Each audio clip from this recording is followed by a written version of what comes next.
اور کچھ اعلیٰ علی کا مرتبہ ہو جائے گا، اور کچھ اعلیٰ علی کا مرتبہ ہو جائے گا، جب انہیں شبیر سا بیٹا عطا ہو جائے گا، اور کچھ اعلیٰ علی کا مرتبہ ہو جائے گا، اور راستہ حق و باطل کا جدا ہو جائے گا، راستہ حق و باطل کا جدا ہو جائے گا، حر بنے گا کوئی کوئی حر ملا ہو جائے گا، اور کچھ اعلیٰ علی کا مرتبہ ہو جائے گا، اور ہو کے عیسائی یہ راہب کی سمجھ میں آ گیا، ہو کے عیسائی یہ راہب کی سمجھ میں آ گیا، کہ جو حسین ابن علی نے کہہ دیا ہو جائے گا، ہو کے عیسائی یہ راہب کی سمجھ میں آ گیا، جو حسین ابن علی نے کہہ دیا ہو جائے گا، اور کچھ اعلیٰ علی کا مرتبہ ہو جائے گا، اور ہے ولم یولد اگر شرط خدائی پھر تو آج، ہے ولم یولد اگر شرط خدائی پھر تو آج، اے نصیری تیرا دعویٰ بے تکا ہو جائے گا، اور کچھ اعلیٰ علی کا مرتبہ ہو جائے گا۔ ایک نئے سلوات۔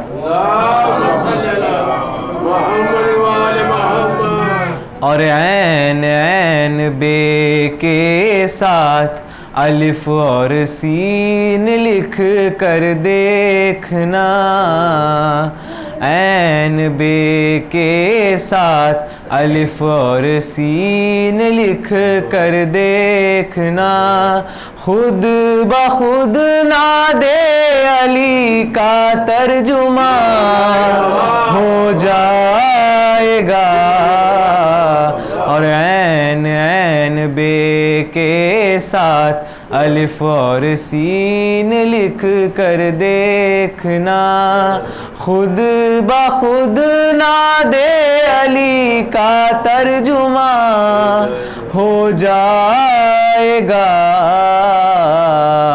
اور کچھ اعلیٰ علی کا مرتبہ ہو جائے گا۔ ایک نیا سلوات۔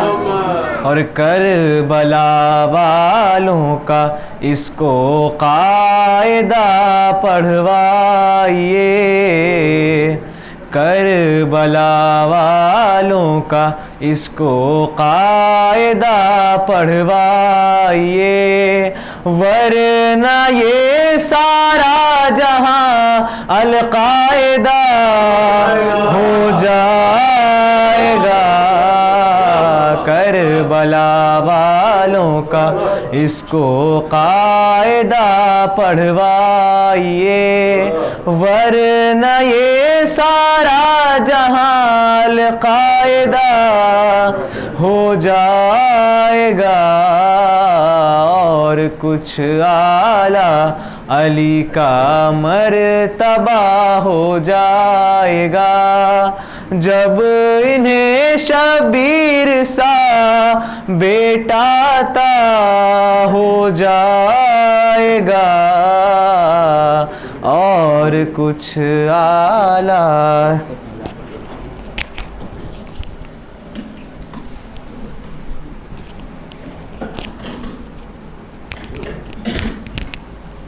اللهم صل على محمد وآل محمد.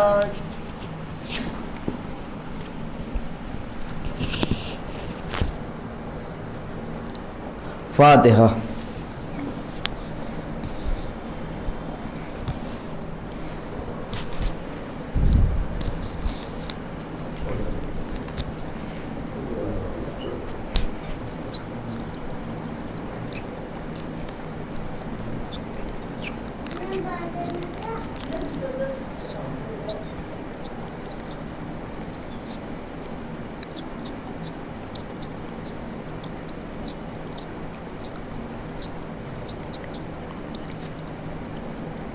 اعوذ باللہ السمیع العلی العظیم من الشیطان اللعین الرجیم. بسم اللہ الرحمن الرحیم. الحمدللہ رب العالمین، الصلاۃ والسلام علی صاحب الدین والاسلام، والحل والحرام والرکن والمقام والسجود والقیام والکتاب والقرآن والحق والبیان والمحبت والعرفان، ونبینا وشفینا مولانا ومولا الثقلین، محبوب رب المشرقین والمغربین، جد الحسن والحسین، ابی القاسم محمد وعلی اہل بیتہ الطیبین الطاہرین المعصومین المظلومین المنتخبین المنتجبین، الذین اذھب اللہ عنہم الرجس وطہرہم تطہیرا.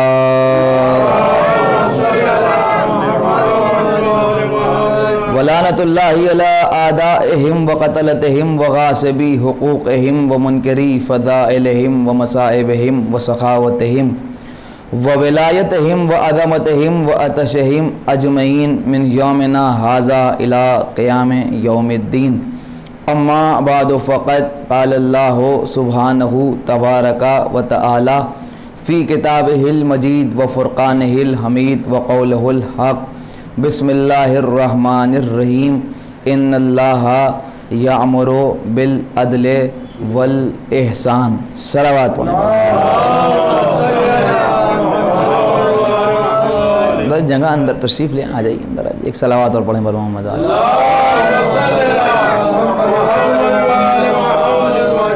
حضرت سورہ مبارک نحل کی 90 نمبر آیت میں خداوند عالم یہ ارشاد فرما رہا ہے کہ اللہ جب بھی حکم صادر کرتا ہے تو عدل اور احسان کے ساتھ صادر کرتا ہے، یا یہ کہ جب وہ حکم دیتا ہے تو عدل اور احسان کا حکم دیتا ہے، یا یہ کہ جب بھی اس کا حکم صادر ہوتا ہے تو اس میں عدل اور احسان ضرور شامل ہوتا ہے.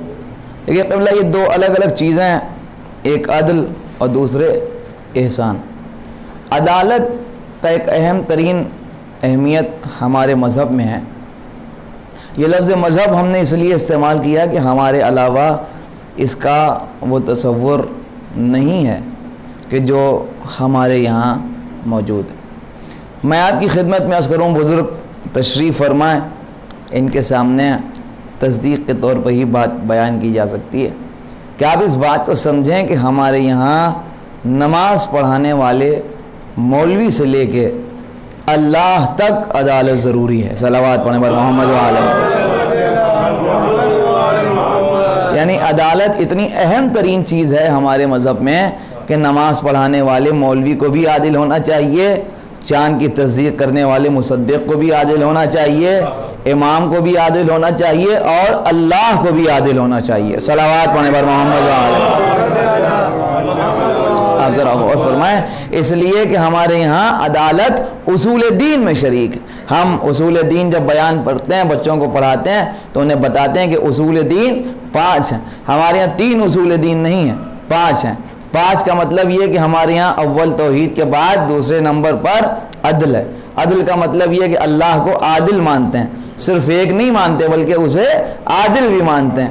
اور اس کے بعد چوتھے نمبر پر امامت کا بھی یقین رکھتے ہیں، یعنی قائل ہیں. میں سمجھتا ہوں یہ بھی بڑی لطیف بات ہے کہ جن کے اصول دین میں عدل نہیں ہے انہی کے اصول دین میں امامت نہیں ہے. فرما رہے ہیں جن کے اصول دین میں امامت نہیں ہے انہی کے اصول دین میں عدل بھی نہیں ہے. اس کا مطلب یہ ہوا کہ امامت کا عدل سے بڑا گہرا رشتہ ہے. صلوات پڑھنے پر محمد علیہ وسلم. اللہ کی عادل ہونے کا معاملہ کیا ہے؟ آپ دیکھیں کہ بات خراب ہوتی ہے تو بہت دور تک ہوتی ہے. جو اللہ کے عادل ہونے کے قائل نہیں ہیں ان کے معاملات کتنے خراب ہیں کبھی آپ نے توجہ کی؟ آپ ذرا غور کیجئے، کبھی موقع ہو تو مشاہدہ کیجئے، ان کے عقائد پہ پڑھیے تو آپ کو ہم سمجھتے ہیں مزہ آئے گا کہ جو باتیں ان کی عدالت نہ ہونے کی وجہ سے ہیں.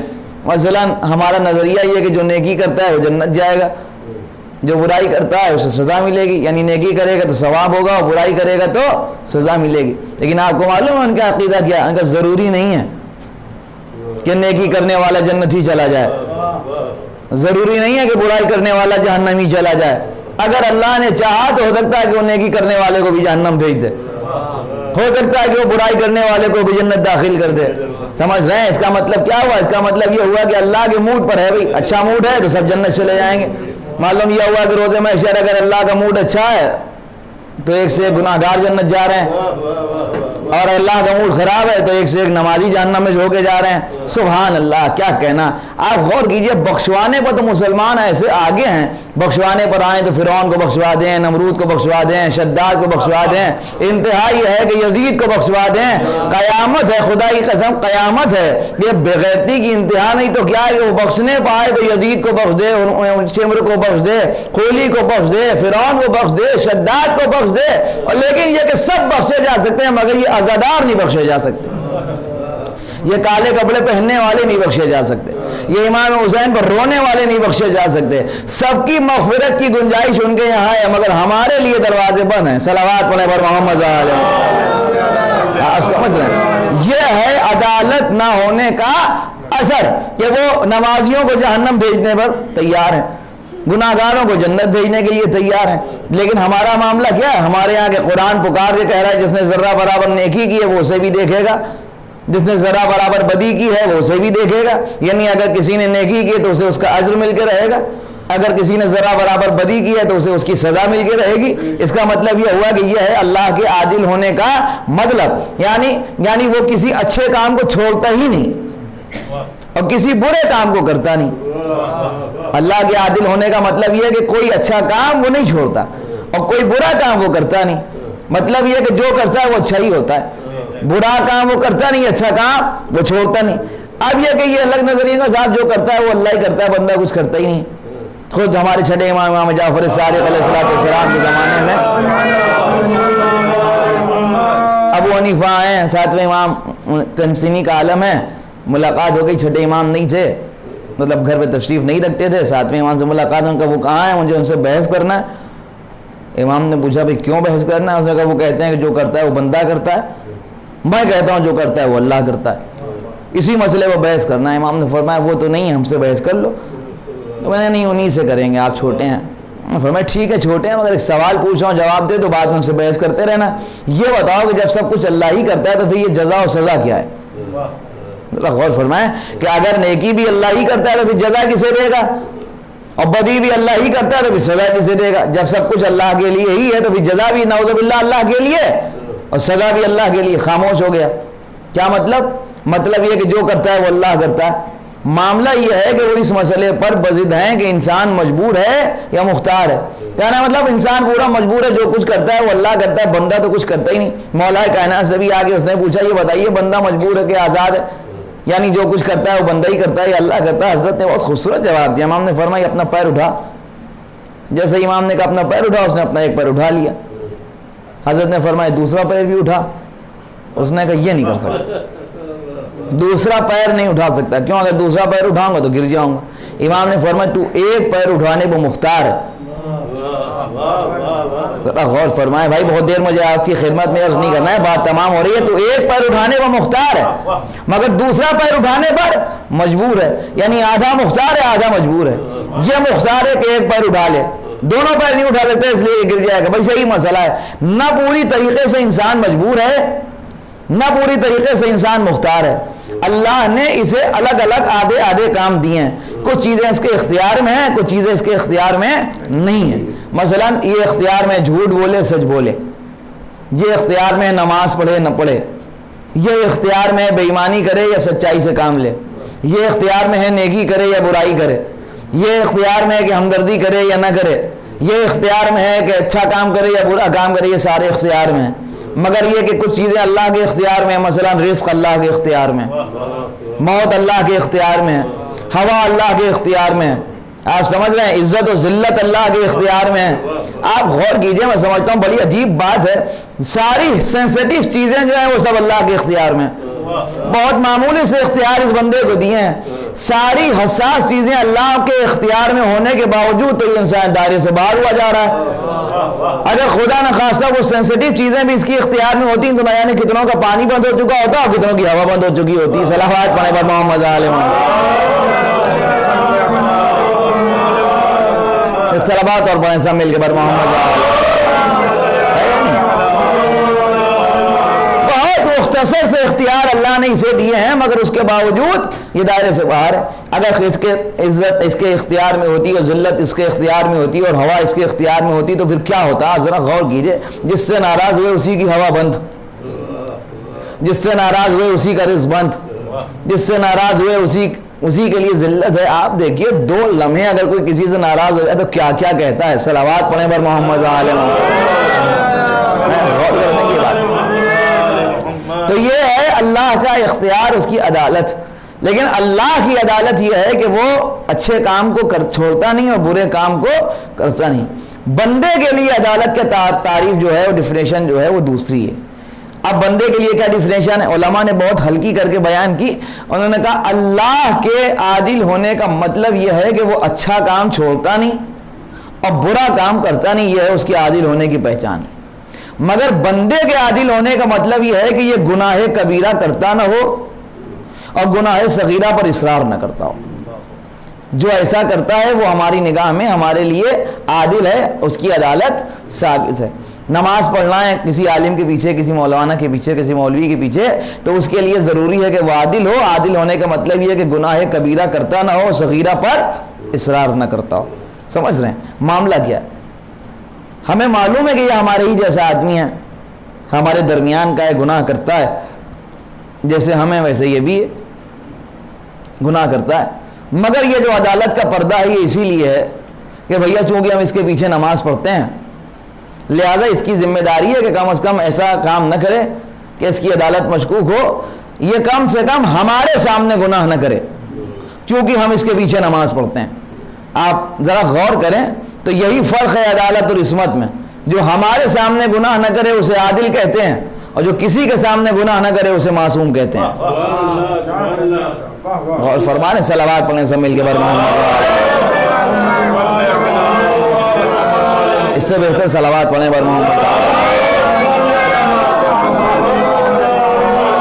عدالت کا مطلب یہ ہے کہ گناہ صغیرہ نہ کبیرہ کرتا نہ ہو، صغیرہ پر اصرار نہ کرتا ہو. حالانکہ یہ ہمارے جیسا ہے لیکن آپ ذرا کچھ چیزیں ایسی بڑی سینسیٹیو ہوتی ہیں. آپ غور کریں. مثال کے طور پر ہم مسجد کے امام جماعت کے پیچھے 5 وقتہ نماز پڑھتے ہیں، فجر کی، ظہرین کی، مغربین کی نماز پڑھاتے ہیں. ہم انہی کے پیچھے محلے میں مسجد میں جاتے ہیں نماز پڑھنے کے لیے. اتفاق سے ایک دن ہم نے ان کو چائے کے ہوٹل میں دیکھ لیا. گناہ ہے، ناجائز، حرام ہے. کوئی بھی ایسا مسئلہ نہیں ہے. ہزاروں لوگ چائے پی رہے ہیں، حرام چائے پینا حلال ہے، خدا نہ خواستہ کوئی معیوب بات تو نہیں ہے. لیکن آپ کو اچھا نہیں لگا. کیوں اچھا نہیں لگا؟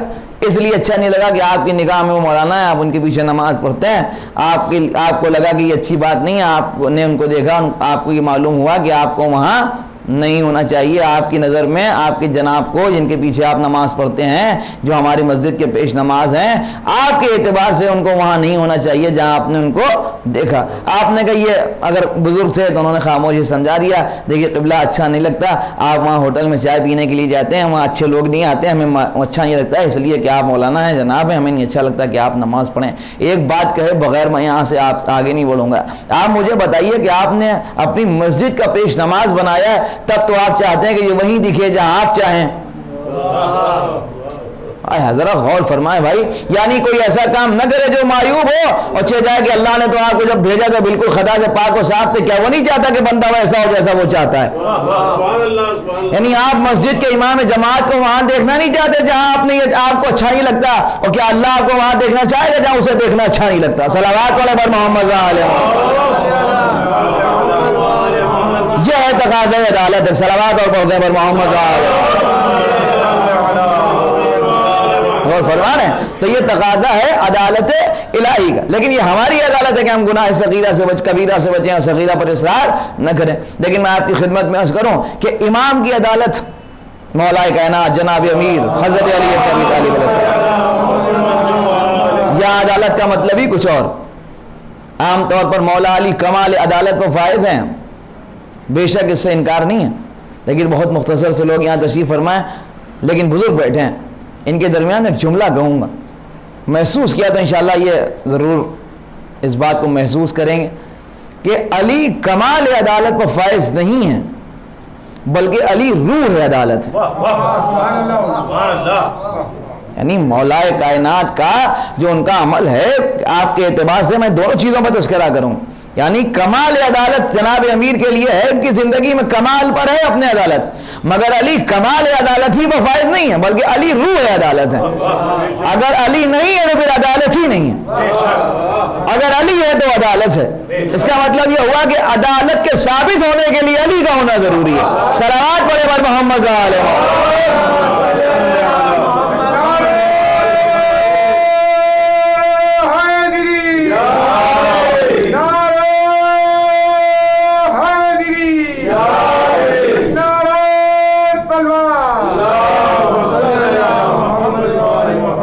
ذرا غور فرمایا کہ یہ جو مسئلہ ہے یہ بڑا اہم ہے۔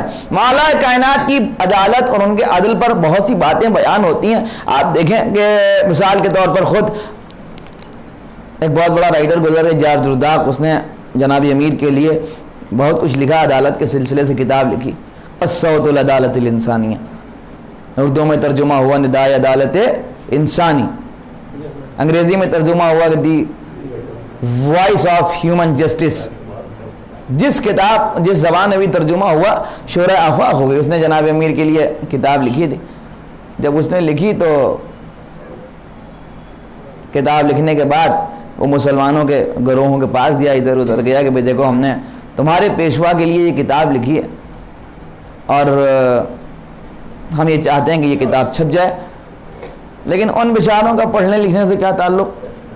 نہ ان کی رقم تو فتوے دینے پر خرچ ہوتی ہے، کتابوں سے ان کا کیا رابطہ، کیا رشتہ ہے، بیچارے کیا پڑھیں کیا لکھیں، ہمارے یہاں کوئی گنجائش نہیں۔ مایوس ہو گئے، اس کی اپنی ذاتی اتنی حیثیت نہیں تھی، وہ کتاب کو چھپوا دیتا، وہ چلا گیا بیچارہ، بیٹھا تھا چرچ میں سر جھکائے ہوئے۔ وہاں کے پادری نے اس سے کہا کہ کیوں مایوس بیٹھے ہو؟ تو اس نے بتایا کہ کتاب لکھی ہے میں نے مسلمانوں کے پیشوا علی کی عدالت پر، اور چاہتا تھا کہ چھپ جائے۔ ان کے لوگوں سے جا کے میں نے کہا، وہ ان کا کوئی خاص رسپانس نہیں ملا۔ اس نے کہا تم پریشان نہ ہو، چرچ کے فنڈ سے اس نے اسے کچھ پیسے دیے، نے کہا تم ہم سے قرض لو اور اسے چھپواؤ، پھر دیکھو بعد میں واپس کر دینا۔ وہ لے گیا، اس نے چھپایا، اب تو چھپ کے مارکیٹ میں آئی، قیامت ہو گئی، زبانوں میں ترجمہ ہونے لگا، جس زبان میں ترجمہ ہوا غضب ہو گیا۔ اب کیا کہنا ندائے عدالت انسانی کتاب خود اردو میں نہ جانے کتنی مرتبہ چھپ چکی ہے، پڑھیے۔ اس نے عدالت پہ جناب امیر کی گفتگو کی، بہت کچھ اس نے لکھا، لیکن جو کام کی بات آپ کی خدمت میں عرض کرنا چاہ رہا ہوں وہ اس نے ایک جملہ اس میں تحریر کیا کہ علی اپنی شدت عدل کی وجہ سے قتل کر دیے گئے۔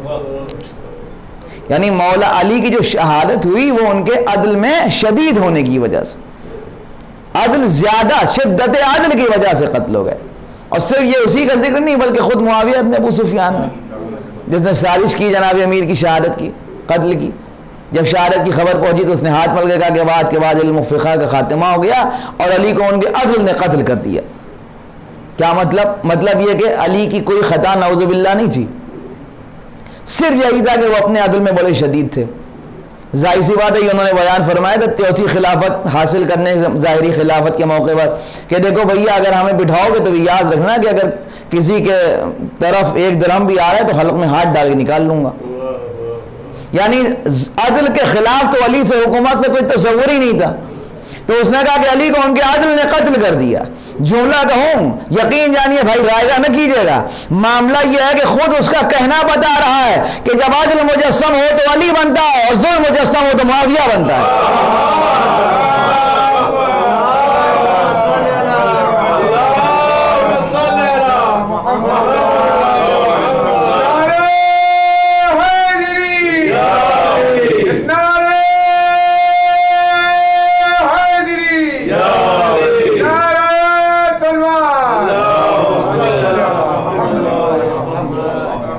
توجہ فرما رہے ہیں آپ. تو یہ ہے عدالت جناب امیر کی عدالت کے لیے. اب آپ دیکھیے عدالت جناب امیر کس منزل پر ہے.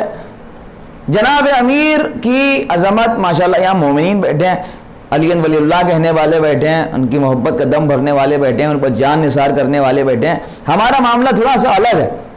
ہم سے ہٹ کے جو لوگ ہیں عام طور پر وہ اس اعتبار سے تو مولا علی کو نہیں مانتے جیسے ہم آپ مانتے ہیں. وہاں دوسرا معاملہ ہے.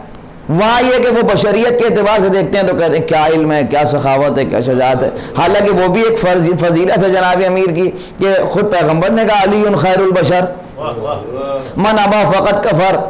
علی بہترین آدمی ہے، جو ان کا منکر ہو وہ کافر ہے. بھیا سوال ہے مجھ سے آپ سے بتائیے کہ جب ان کی بشری حیثیت کا انکار کرنے والا مسلمان ہی رہتا تو امامت کا انکار کرنے والا مسلمان کیسے رہے؟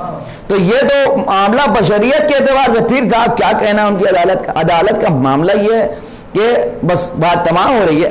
آپ دیکھیں کہ اس دنیا میں جب کہیں مقدمہ ہوتا ہے، لوور کورٹ میں جاتا ہے، پھر ہائی کورٹ میں جاتا ہے، پھر سپریم کورٹ میں جاتا ہے، مقدمہ جاتا ہے.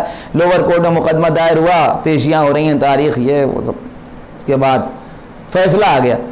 وکیل صاحب بیٹھے ان سے پوچھیے اب جو فیصلہ آیا تو کیا ہوا کہ صاحب جس دن ایک کے خلاف اور ایک کے فیور میں، جس کے خلاف آیا وہ کبھی مطمئن ہو ہی نہیں سکتا. پتہ غلط ہوا ہے، جج نے پیسے کھا لیے ہیں، وکیل دوسری پارٹی سے مل گیا ہے، معاملہ صحیح نہیں ہے، فیصلہ غلط ہوا ہے، ہم ہائی کورٹ میں جائیں گے. ایسا کیسے ہو سکتا ہے؟ وہاں گیا، وہاں مقدمہ چلے، تاریخیں یہ وہ، پھر فیصلہ آیا، پھر اس کے خلاف. نہیں اب بھی غلط ہوا ہے، فیصلہ صحیح نہیں ہوا ہے، پھر ہم سپریم کورٹ جائیں گے، وہاں سے جیتا، پھر اتفاق سے اس کے خلاف. آپ یقین جانیے کہ سپریم کورٹ سے ہار جانے کے باوجود بھی یہ جج کے فیصلے سے متفق نہیں ہو سکتا. یہ فطری تقاضا ہے. یہی کہتا رہے گا زندگی بھر کہ ہمارے خلاف فیصلہ ہوا ہے. بہت سی چیزیں ہم ممبر سے زیادہ کہنے کا دل نہیں چاہتا ہے، ورنہ بات بہت دور تک جائے گی. مطلب یہ کہ دنیا کی کسی عدالت سے مقدمہ ہار جانے والا، اپنے خلاف فیصلہ پانے والا، حاصل کرنے والا کبھی اس فیصلے سے مطمئن نہیں ہو سکتا. یہ ہے دنیا کی عدالت. کمال عدالت مرتضوی یہ ہے کہ ہزاروں فیصلے مولا علی نے کر دیے، جس کسی کے خلاف ہوا اسے کہنا پڑا میرے خلاف ہوا مگر صحیح ہوا، میرے خلاف ہوا مگر صحیح ہوا. اس فیصلے کو کسی دوسری جگہ آج تک چیلنج کیا ہی نہیں گیا، اس لیے کہ ایسی کمال کی عدالت دیکھنے کو ملی ہی نہیں. یہ جناب امیر کی عدالت ایسے ہی تھوڑی چور پکڑ کے لایا گیا ہے. اور حضرت نے اس سے پوچھا کہ چوری کی ہے تو نے؟ اس نے کہا کی ہے. پوچھنے والا علی جیسا ہو تو بتانے والا کیوں نہ بتائے. ہاں اس لیے ہم نے اور بھی دربار دیکھے ہیں. تیسرے خلافت میں دیکھیے ولید ابن عقبہ کو شراب خوری کی حالت میں نماز پڑھائی، اسے حد جاری کرنے کا حکم دیا گیا، کوڑے مارے جائیں گے. وہ کہہ رہے ہیں ہاں شوق سے مارو، مگر وہ جس نے خود پوری زندگی پی نہ ہو. وہ کوڑا مارے کہ جس نے پوری زندگی خود شراب نہ پیو. وہاں دربار میں سناٹا ہے. یہ تیسری خلافت تھوڑی ہے، یہ علی کی خلافت، یہ علی کی حکومت، یہ علی کی عدالت ہے. اس نے پوچھا، اس سے پوچھا چوری کی؟ اس نے کہا کی ہے. امام نے فرمایا جب تو پھر تیری انگلیاں کٹیں گے. اس نے کہا بالکل. کاٹ دی اس کی انگلیاں. ایک ہاتھ کی کٹی ہوئی انگلیاں دوسرے ہتھیلی پر لیے ہوئے چوراہے وہ فضائل پڑھ رہا ہے. کسی نے کہا صاحب عجیب ٹائپ کے آدمی یار تم، علی نے تمہاری انگلیاں کاٹ دی اور تم ان کی فضیلت بیان کر رہے ہو. کہنے لگا تم بے وقوف ہو, علی عادل ہیں, انہوں نے مجھے پاک کر دیا. اب موقع نہیں ہے ورنہ تفصیل اس کرتا, اب اس سے یہی سنیے کہ علی نے مجھے پاک کر دیا, علی عادل ہیں. جب یہ خبر ملی کہ فضائل پڑھ رہا ہے تو اسے بلایا اور بلا کے دست امامت سے اس کی انگلیاں جوڑ دیں. محبت میں نہ سنیے, کمال عدالت دیکھیے, بتا دیا مجرم کے ساتھ کیا کرتے ہیں, محب کے ساتھ کیا کرتے ہیں. یہ جو انگلیاں کاٹی تھی یہ جرم کی سزا تھی, اور یہ جوڑ دی گئی یہ محبت کا انعام تھی. یہ ہے کمال عدالت. مگر میں اپنے جملے پر قائم ہوں, علی روح ہے عدالت.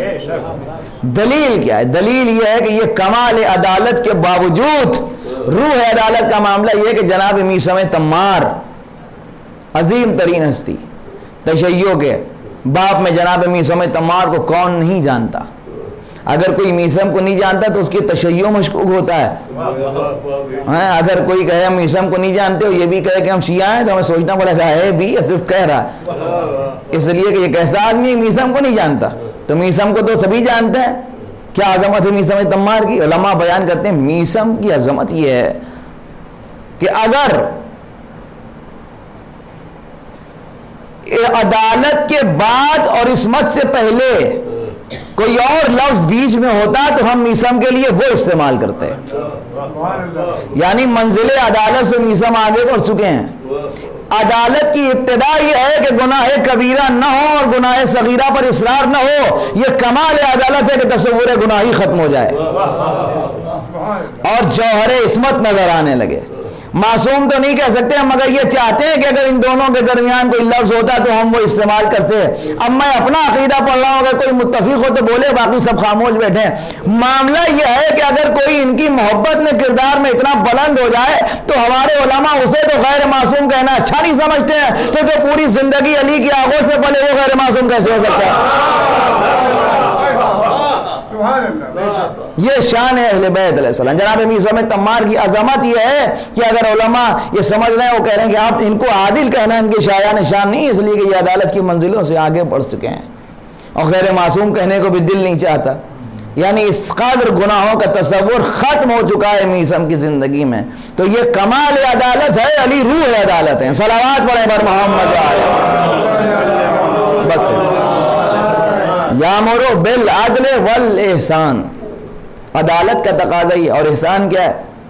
احسان کا عالم قبلہ یہ ہے کہ آپ ذرا اس مسئلے پر غور کریں تو میں آپ کی خدمت میں عرض کروں کہ احسان یعنی نیکی. احسان بھی اس گھرانے کے علاوہ کہیں کمال پر نہیں ہے. زیارت جامعہ پڑھیے, 10ویں امام سے حضرت نے صرف ایک فقرہ سنیے زیارت کا. اہل نظر بیٹھے ہیں, بزرگ بیٹھے ہیں, اگر انہوں نے محسوس کر لیا تو یقین یعنی کہ دل کے تار چھیڑ دوں. زیارت جامعہ میں 10ویں امام فرماتے ہیں آپ کی عادت کا نام احسان ہے اور آپ کی طبیعت کا نام کرم. یہ ایک ایسی زیارت ہے جو سب جگہ پڑھی جا سکتی ہے. نجف میں پڑھیں, کاظمین میں پڑھیں, سامرہ میں پڑھیں, پشت میں پڑھیں, سارے اماموں کے لیے ایک زیارت کافی ہے. اسی میں امام فرما رہے ہیں کہ آپ وہ ہیں کہ آپ کی عادت کا نام احسان اور آپ کی طبیعت کا نام کرم. اس قدر مزاج میں کرم شامل ہے کہ جو ہوتا ہے وہ احسانی ہوتا ہے. عادت کی اہمیت تو آپ سمجھتے ہیں. عادت کیا ہوتی ہے صاحب؟ میری عادت ہے روز مطالعہ کرتا ہوں, ہماری عادت ہے کہ ہم روز ٹہلنے جاتے ہیں, ہماری عادت ہے کہ ہم روز زیارت عاشورہ پڑھتے ہیں, ہماری عادت ہے کہ ہم یہ کرتے ہیں, ہماری عادت ہے کہ ہم یہ عمل انجام دیتے ہیں. یہ تو عادت ہو گئی. کچھ لوگ کہتے ہیں ان کی بڑی وہ اپنی عادت سے مجبور ہیں. آپ کو معلوم ہے ان کی بہت اچھی عادت یہ ہے کہ مجلس شروع ہونے سے پہلے آ جاتے ہیں, وقت پر آ جاتے ہیں. اگر صاحب ان کی بہت بری عادت یہ ہے کہ مجلس سے بیٹھ کے موبائل چلاتے ہیں. ہوتا ہے نہیں ہوتا ہے؟ یہ ساری باتیں لفظ عادت کے ساتھ بالکل جوڑی ہوئی ہیں. یعنی یہ سب سمجھتے ہیں اس عادت کی اہمیت کیا ہے. بس صاحب آپ انہیں نہیں سمجھا سکتے, وہ اپنی عادت سے مجبور ہیں. جملہ کہوں ہم اپنی عادت سے مجبور ہیں, یہ اپنی عادت میں مختار ہیں. جب ہمارے جیسا اپنی عادت سے مجبور اپنی عادت نہیں چھوڑ سکتا, یہ تو اپنی عادت میں مختار ہیں, تو یہ اپنی عادت کیسے چھوڑ سکتے ہیں؟ جو یہ کرتے ہیں وہ احسانی ہوتا ہے. یہ اگر جو ہے وہ قاتل سامنے آ جائے گا تو اسے شربت ہی پلائیں گے, بھائی کا قاتل آ جائے گا تو اسے سیراب ہی کریں گے, اس لیے کہ یہ فطری مزاجن احسان کرنے والے ہیں. ان سے سوائے احسانی کچھ ہوتی ہے، جو کرتے ہیں وہ احسانی ہوتا ہے. ایک مرتبہ کیا 70 مرتبہ دشمنوں کو ہلاکت سے بچائے، اس لیے کہ عادت کا نام احسان ہے. 70 کیا 70,000 مرتبہ وہ پکارتا تو جاتے بچاتے، اس لیے کہ ان کی عادت کا نام احسان. ایسے محسن خدائی قسم چشم فلک نے نہیں دیکھے کہ جو قاتل کو کاسے شیر پیش کریں. ہاں مگر اس دنیا نے ایسے محسنین کا خیال نہ کیا. جس نے کچھ نہیں مانگا اس نے بازار میں اپنی پھوپھیوں کے لیے چادر مانگی، افسوس امت نے پھوپھی نہ دی. اس نے پوری دنیا کو بانٹا، کربلا میں وہ کفن سے محروم رہا. جو ساقی کوثر کا بیٹا تھا، اس کے بچے پیاسے آل آتا عشقت کو دلانا کی صدائیں بلند کرتے. بس عزیزاں تمام ہو گئی گفتگو، مسلسل مجالس ہو رہی ہیں، آپ شرکت کر رہے ہیں، آپ کی آوازیں بلند ہو گئی. خدا آپ کو کسی غم میں نہ رلائے سوائے غم اہل بیت. پیاس کا تذکرہ ہو گیا تو یہیں پر بات تمام ہو جائے. پیاس کربلا کا ایک عظیم باب ہے پیاس. چوتھی محرم کو دریا کو پہرا بٹھا دیا گیا، بندش آب ہو گئی. ساتھ سے خیام حسینی میں اب کہتے آب ہو گیا. بچوں نے ایک جملے کا اضافہ کر دیا، لاتش قد قتلنی، ہائے پیاس ہمیں مارے ڈالتی ہے. آپ کو معلوم ہے 7 محرم کے بعد جناب سکینہ نے ایک چھوٹا سا قافلہ بنایا تھا. چھوٹے چھوٹے بچے ہاتھوں میں خالی کوزے لیے ہوئے ایک خیمے سے دوسرے خیمے، العطش قد قتلنی، العطش قد قتلنی، العطش قد قتلنی کی صدایں بلند کرتے. جناب سکینہ بی بی فرماتی ہیں آؤ بچوں آؤ، میں تمہیں ایسے خیمے میں لے چلوں جہاں پانی کی امید زیادہ ہے، وہاں یقیناً پانی ضرور ہوگا.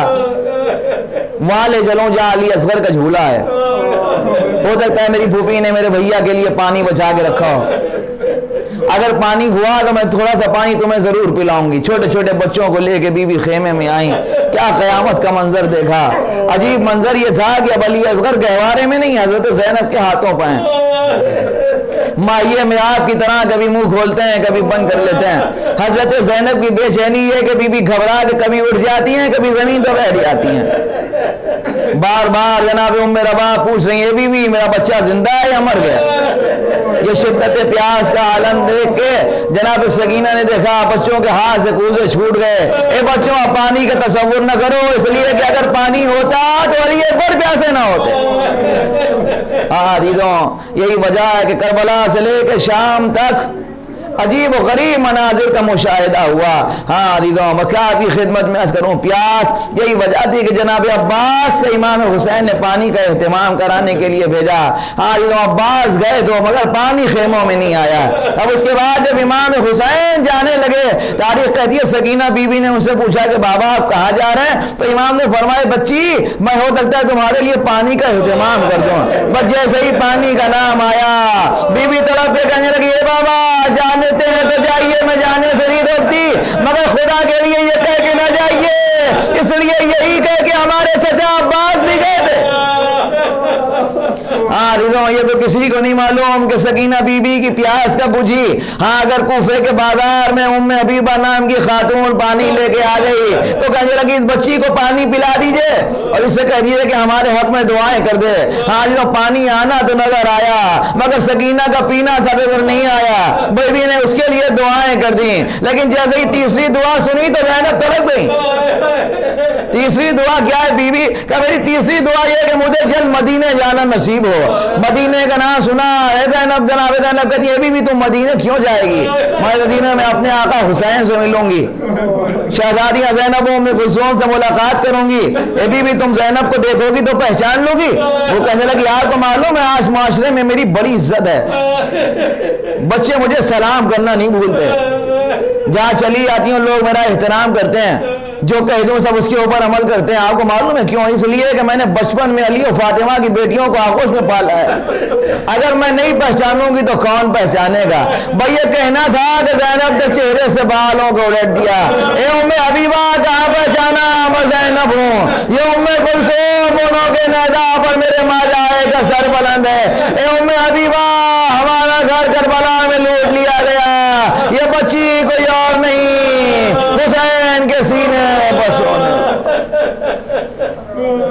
اللہ لعنت اللہ علی القوم سیعلم الذین ظلموا أيام انقلبي ينقلبون إنا لله وإنا إليه راجعون ربنا تقبل منا حضرات سورہ فاتحہ امیر حیدر وزیر حیدر